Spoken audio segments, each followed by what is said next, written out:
Habeas Corpus. After 5 weeks and a day, they bound a rope around his wrists, put a sack over his head, and bundled him into the boot of a car.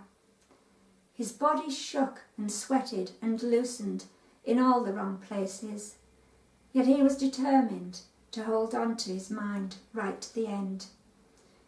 If he couldn't die nobly or bravely, if he couldn't die for some worthwhile cause, at least he could go honestly, with gratitude for all that had made him who he was, and with his sense of self intact.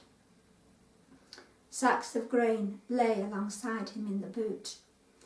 He imagined them being put there for his comfort, like he'd imagined they cared on the odd occasion the food was still hot when they slid the tin plate across the dirt floor.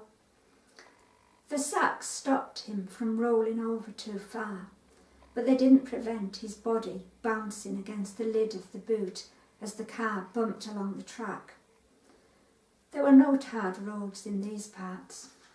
Inside the dusty hood, he sneezed, and his rib cage grumbled. Yet it had a good life, a career that let him roam the world, and a secure foundation to set out from. The steely love of his parents, the very different love of Hassan and the others before him. Too late to let them know how much he'd loved them back. He must have passed out. The stillness roused him, a sudden unrattling of his bones.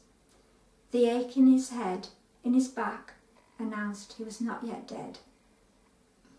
He thought of his father, mounting his bike amid the crowd streaming from the shipyard as the siren announced the shift's end. It was the first photograph he'd ever sold, and he thought of his mother's shriek as she opened the Clydebank Post, of reaching for his camera to complete the circle with an image of her laughter and tears. The boot creaked open.